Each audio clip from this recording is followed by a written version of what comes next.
What is up, everybody? Greetings and salutations. E. Spencer Kite coming to you late night on Wednesday, September 13th, here in Abbotsford, British Columbia, Canada. Keyboard Kimura, one question for every fight for Noche UFC, which takes place on Saturday at T-Mobile Arena in Las Vegas.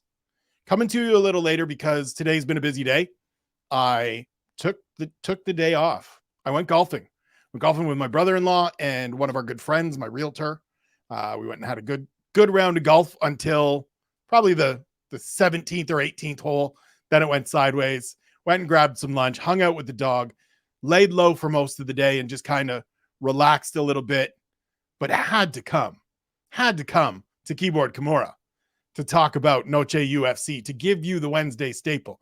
One question for every fight. So let's get to it. Main event, Alexa Grasso versus Valentina Shevchenko for the flyweight title. Immediate rematch from their fight at UFC 285 in March. My question is, what did that last fight tell us about Valentina Shevchenko?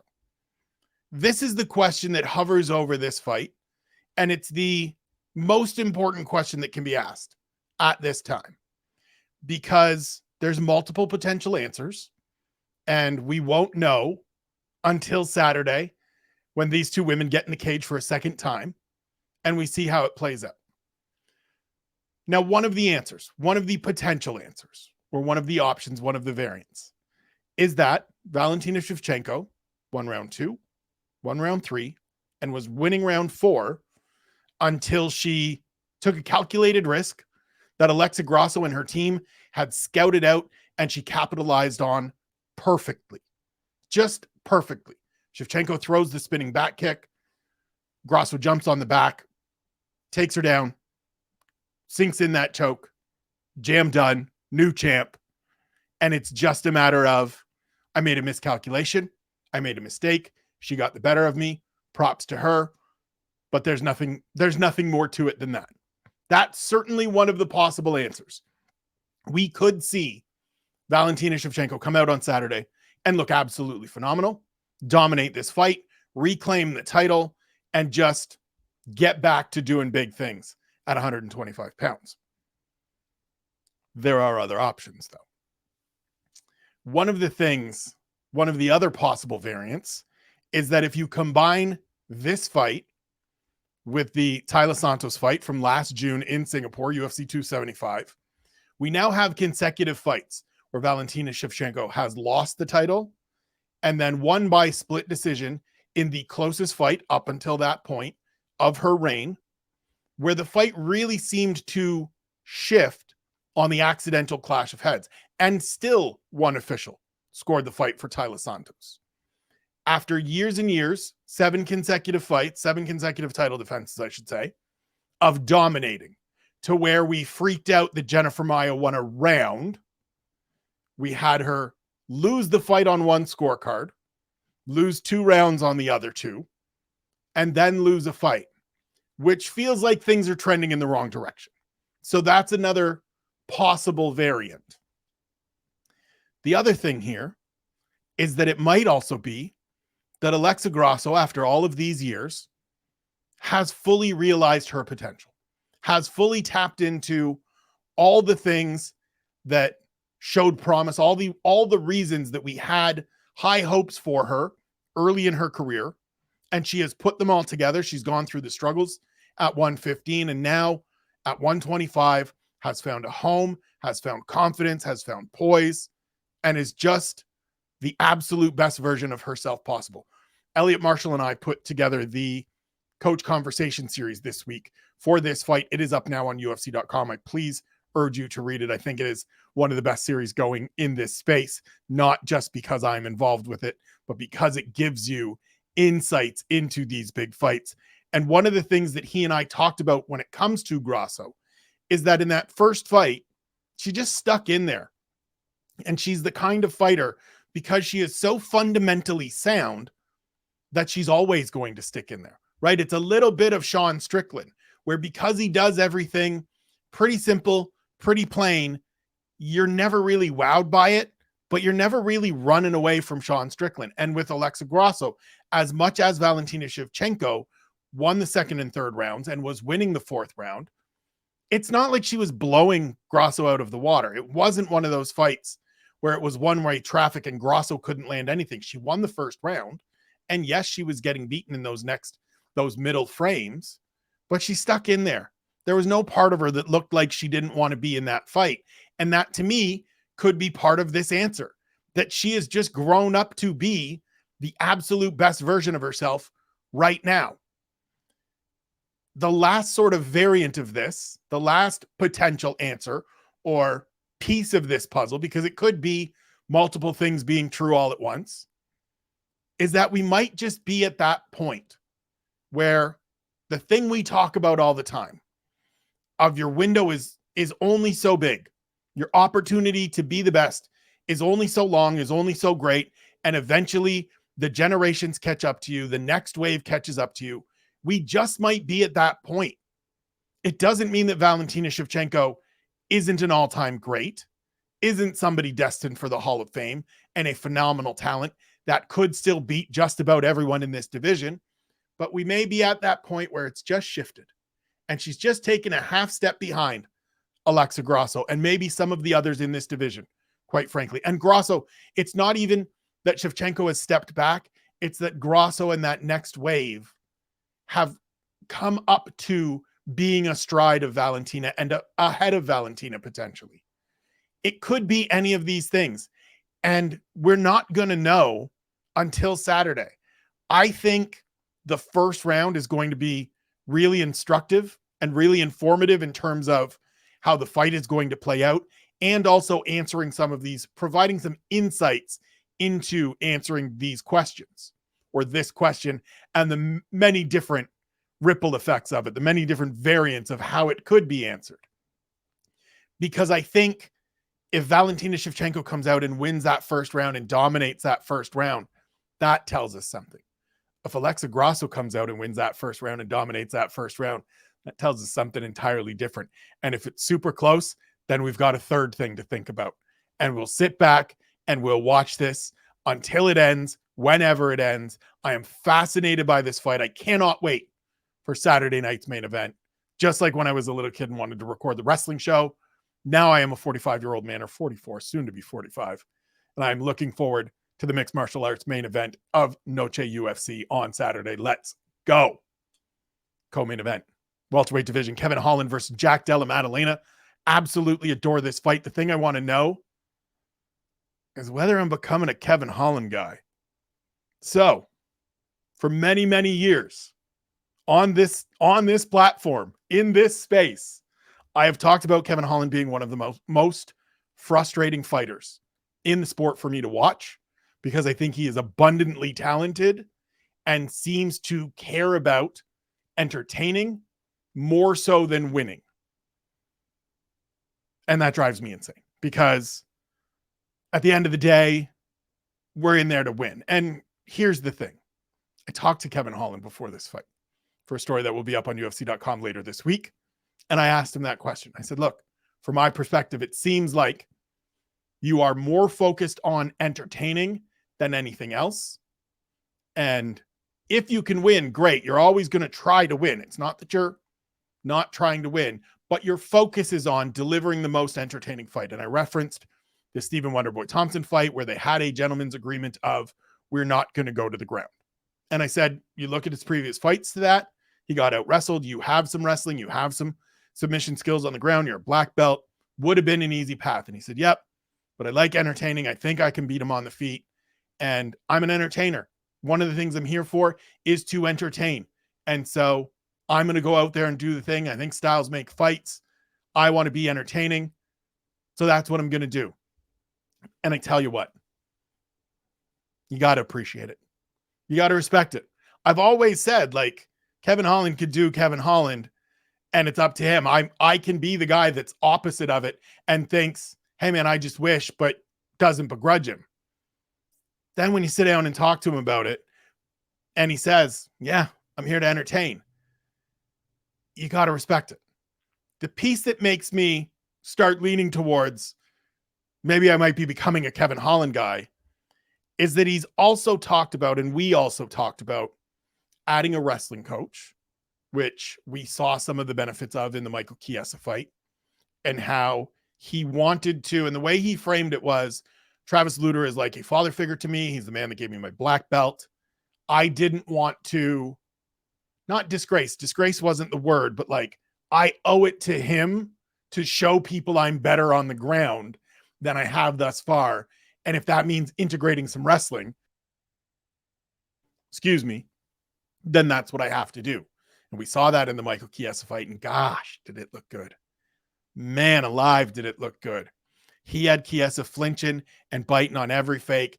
And when he got him down to the ground and he snapped him down in that front headlock position, he laced up that choke and we were done. And there are pieces of Kevin Holland's game that are really fascinating to me.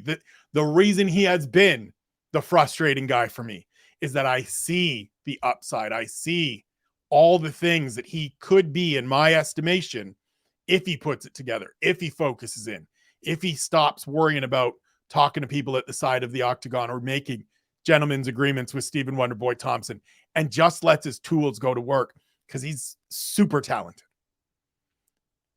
And now this weekend he gets in there with Jack Della Maddalena, who is a guy that is just, listen, if you are not focused, if you are not dialed in, if you are not ready to go, he is going to bust you up. He had a tough fight last time out against Basil Hafez on short notice, making weight for a second time in a week. I'm cutting Jack a ton of slack for that one. He had won all of his fights in the UFC, 4 straight before that in the first round. Those, to me, are more indicative of who he is and what he can do than his most recent. Circumstances of that are really tough, and I think we need to give that little bit of space and grace to Della for still got to win, still moving forward, still undefeated in the UFC, 15 straight wins overall. But I think there will be some people that look at it and go, well, he only eked out. He was supposed to fight the week before. He made weight that day. Fight got pulled. They moved it back another week. He didn't want to make the trip from Australia to Las Vegas and go home empty-handed. So he stayed in Vegas, moved forward the next card, had a tough fight, won a split decision, got a bonus, and then went back to Australia. Great opportunity here for both guys to really make a statement and show where they fit in this division, what kind of upside, what kind of forward progress they can make in this division going forward. Cannot wait for this one either. Middle fight on the main card, bantamweight division, Raul Rosas Jr. versus Terrence Mitchell. My question is, what did Rosas learn from that fight against Christian Rodriguez? So in that fight, he came out, tried to wrestle real hard in the first round, didn't work, and he was done. C-Rod defended well, more experienced guy, both in the UFC and just overall, even though he's still only 25, and just went out there and kind of big brothered him. Kind of just, listen, man, I'm the senior, you're the freshman. This ain't happening. I'm going to take my ball back. Here you go. Didn't quite give him a swirly, didn't quite dunk his head in the toilet, but like big brothered him and beat him up a little bit and had a great performance and showed that there's a lot of green to Raul Rosas Jr. still. And so I want to see on Saturday, and let me be clear, I don't necessarily think we're going to see and we're going to get answers to this, because this matchup is quite favorable to Raul Rosas Jr. But I want to see if there are adjustments, if there are changes, if there are improvements. While I think he can go out and will probably go out and run through Terrence Mitchell. We saw Terrence Mitchell take a short notice fight against Cameron Simon, who was able to take him to the ground and get a stoppage win in the first round. Feel like Rosas Jr. is probably going to do something similar. What I'm looking forward to seeing, what I want to see, ideally, is that he comes out with a little more poise, that he comes out with a little more patience. He's not going redlining right out of the gate. There isn't that urgency of, I have to get to you right away or else I don't know what to do. Set stuff up, set the takedowns up. Let's see the hands a little bit. Take your time, be patient. That's got to be one of the primary lessons from the loss to Christian Rodriguez. And I want to see if he can implement it on Saturday.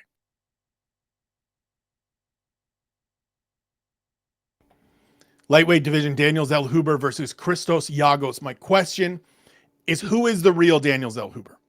Now, I ask this because in his debut against Trey Ogden, he didn't pull the trigger. And he lost to Trey Ogden.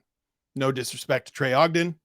Not a guy I necessarily want to see a young, at the time, undefeated prospect losing to, because it then makes me really nervous about that young, undefeated prospect and what kind of forward potential they have. Now, to be fair, he's a young man, 24 years old, I believe. And then in his sophomore appearance, he goes out and looks really good against Lando Veneta, who, in my estimation, is a step ahead of Trey Ogden. And Daniel Zellhuber just got it dialed in.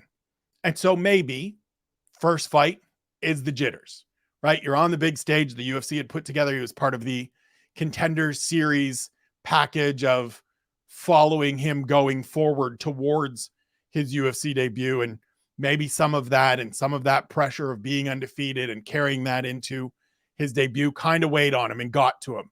And maybe that's part of the reason he was a little bit gun shy.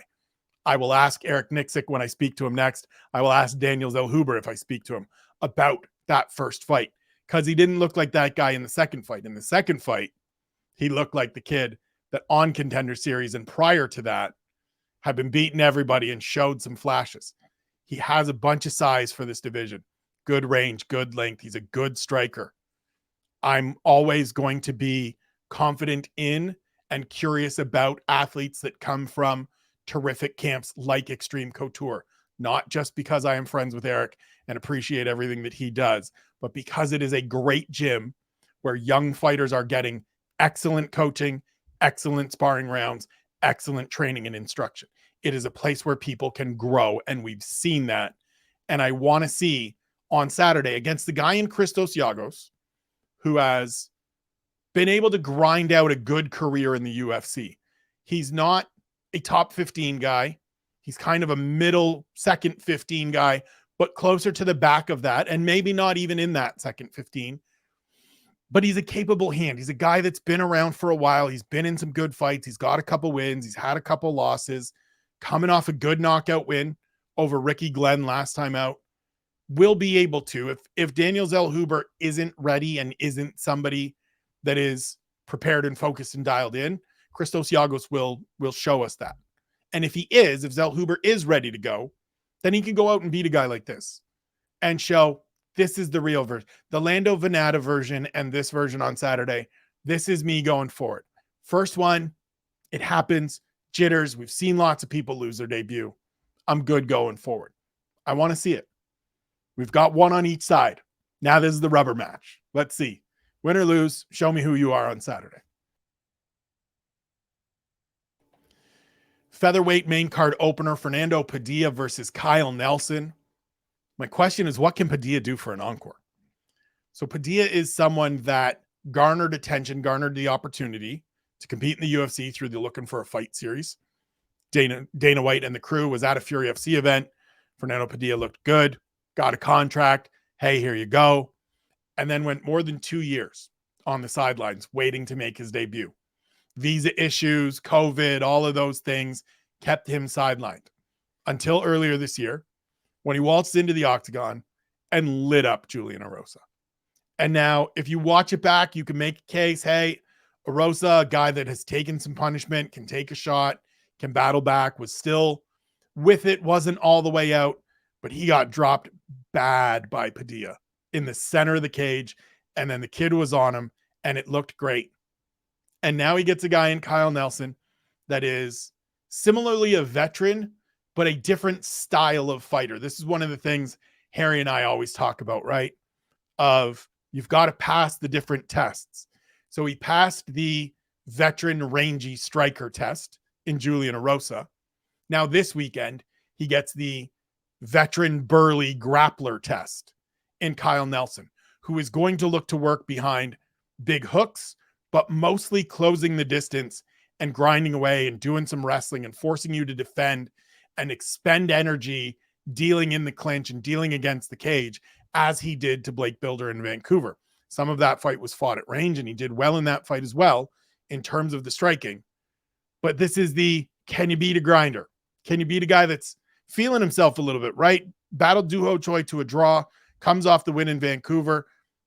Consecutive fights without a loss is how I will frame it. Unbeaten in his last two. And so is coming in with an experience edge. both in the UFC and overall. Was one of the top Canadian fighters in the country prior to signing with the UFC. Been in there with a bunch of veteran hands, bunch of veteran talent. So what can Padilla do? The debut was great.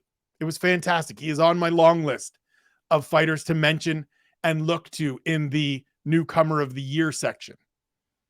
But now we get the sophomore appearance, and it's another good test.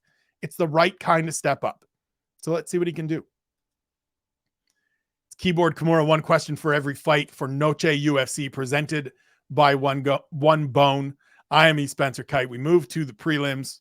Strawweight division, Loopy Godinez versus Elise Reed. My question is, can Godinez keep it rolling? So Loopy, obviously somebody from up in this area, originally from Mexico, moved to Vancouver. She is now down training with Alexa Grasso and the crew at the Lobo Gym, but still residency here in Vancouver with Titan MMA and the crew there. I'm sure we will see them in her corner this weekend, as well as the members of the Lobo Gym team. She is somebody that came into the UFC. I was really excited to see her hit the UFC. She had won the LFA title from Vanessa Demopoulos, lost a split decision to Jessica Panay in her debut. I thought she won that fight, got a submission win her next fight out, took a fight the week later, up a division, right, loses to Luana Carolina. Since then, she is 4-1. The only loss is to Angie Hill. And that's one of those losses that for a relatively young, relatively inexperienced fighter, that was her 11th pro fight, I'm okay with that because it's a learning opportunity. It's a chance to figure a couple of things out. And since then, she's earned good wins over Cynthia Calvillo and Emily Ducote. And I think she has a very clear path to victory this weekend. She should, in theory, be able to go out and grapple the ever-loving hell out of Elise Reed, who is a Taekwondo stylist who wants to bounce around and be on her feet and move and footwork and kick and throw kicks and range and throw some more kicks.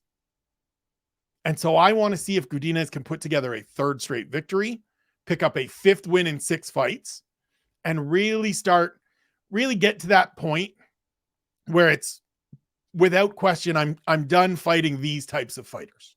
And I mean that with all due respect to Elise Reed and Emily Ducote and Cynthia Calvillo. I'm done fighting these fighters. Now is the time I should be fighting ranked people, ranked opponents, or people just outside of the top 15 and figuring out if I can go forward. Because we've seen the hands come along. She has some natural power. She's a terrific grappler. She's a strong woman. She's looked very good over these last 5 fights, including the Angie Hill fight. She had good moments in that fight. Clear loss, not taking anything away from Angie Hill, but a growth moment. And we've seen the growth since. And I want to see on Saturday if she could just keep it going.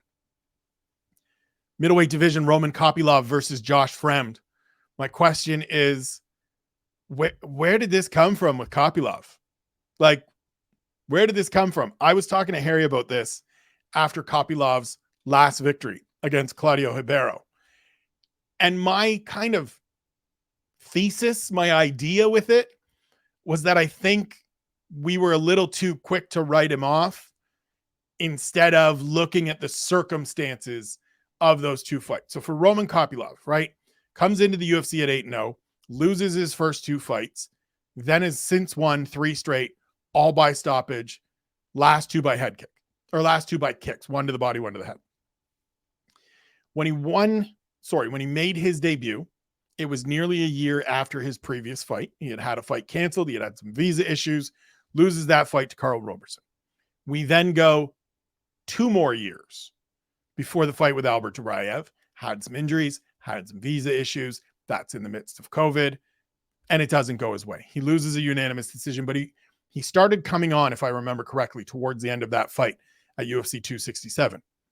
He then is out for another 11 months until Paris last year when he knocks out Alessio Di Chirico a minute into the 3rd round and starts this run.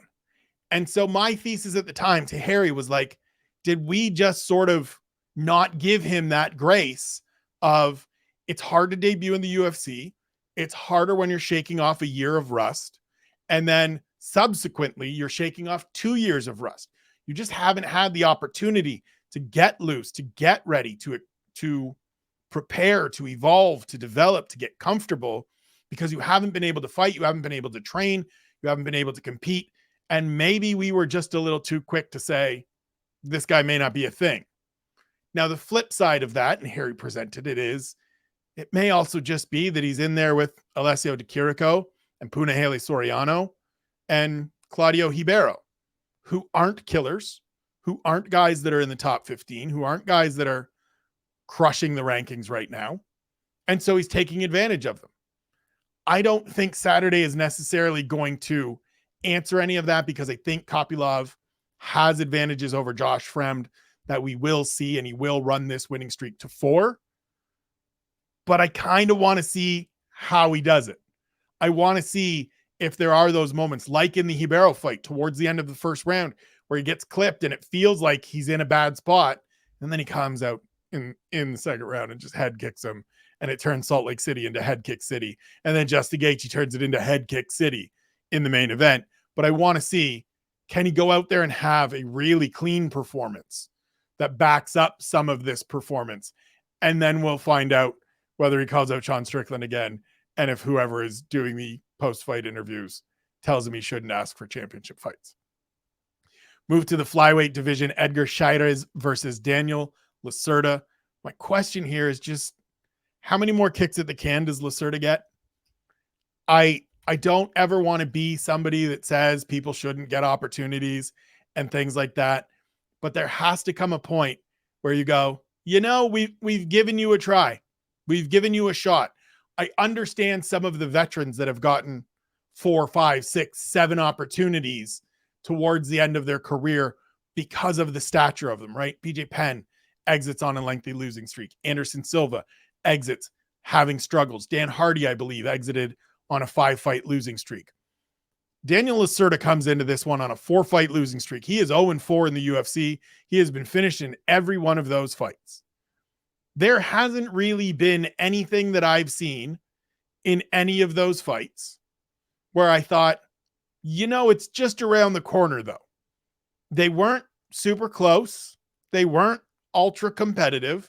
2 of those fights are first-round losses. The fight with Jeff Molina, he had a couple moments in the first round, but then he gets dispatched inside of a minute in the second round. The fight with CJ Vergara, yes, he had Vergara on skates in that first round, but Vergara got him out of there in the second.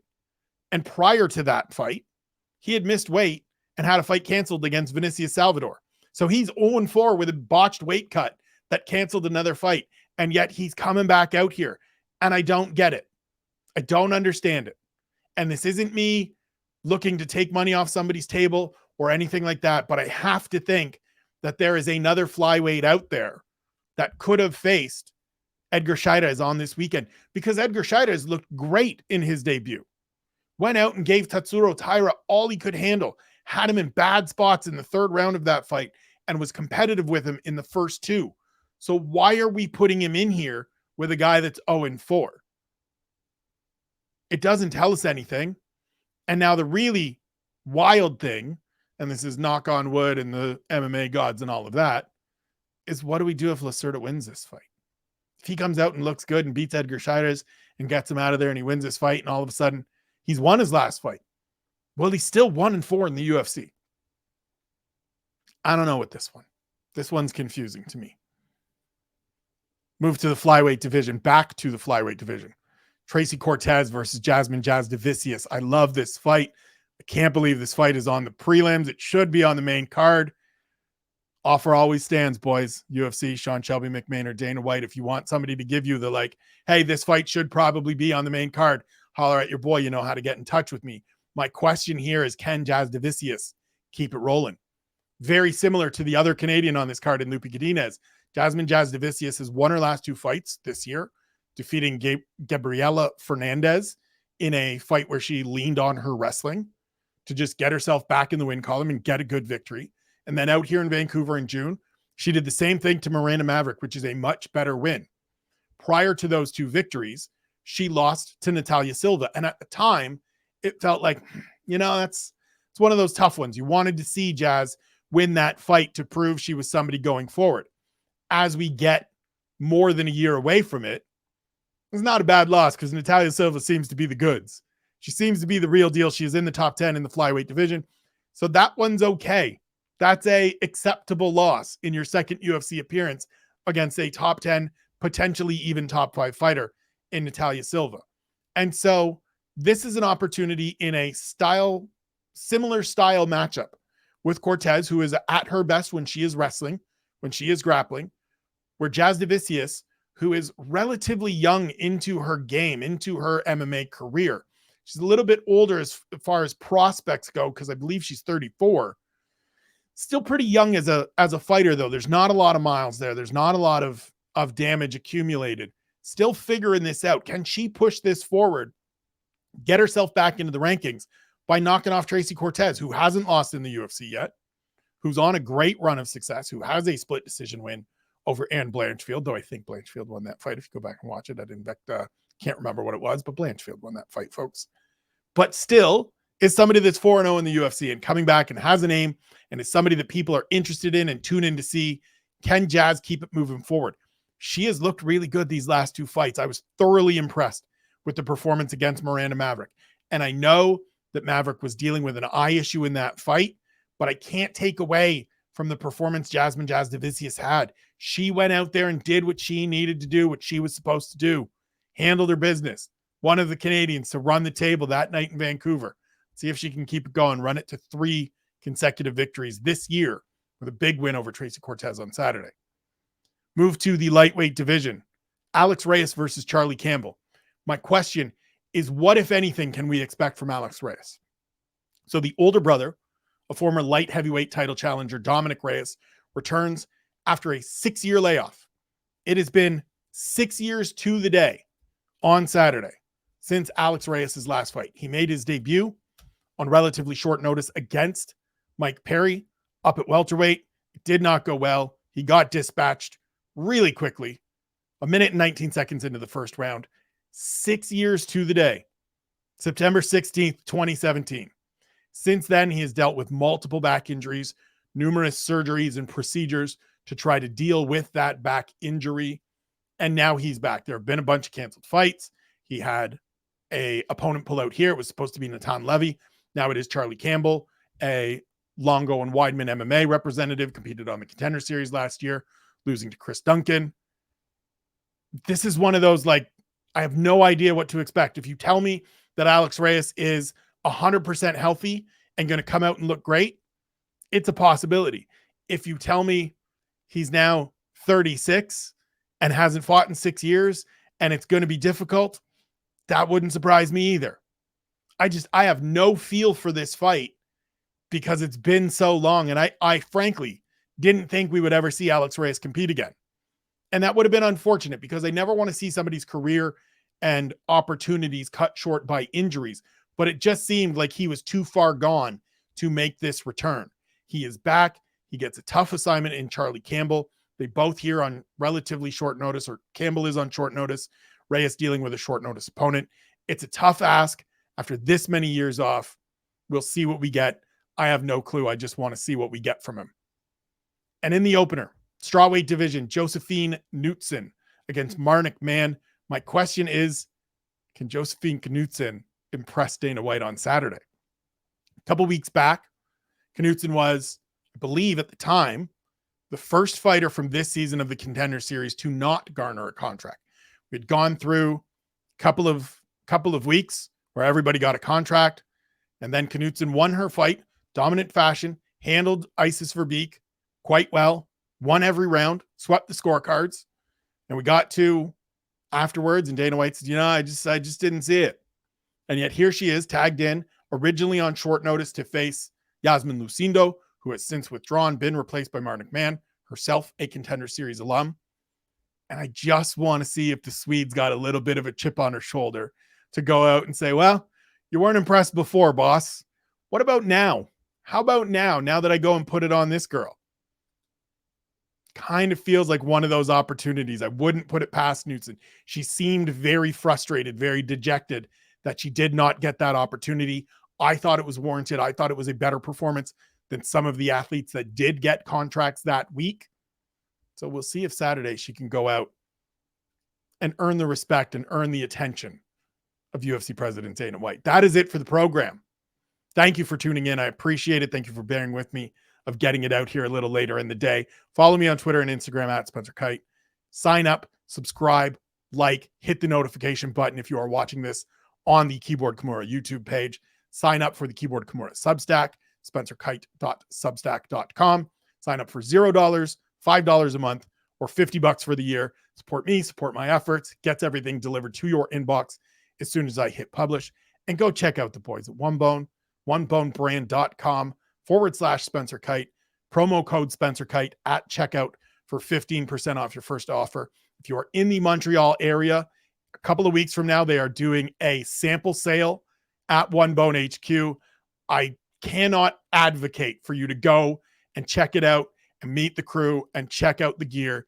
If you are in and around the Montreal area, I have family that lives out that way. If I could get in touch with them and tell them to go, they should go. If you do, please go check them out. Tell them I sent you.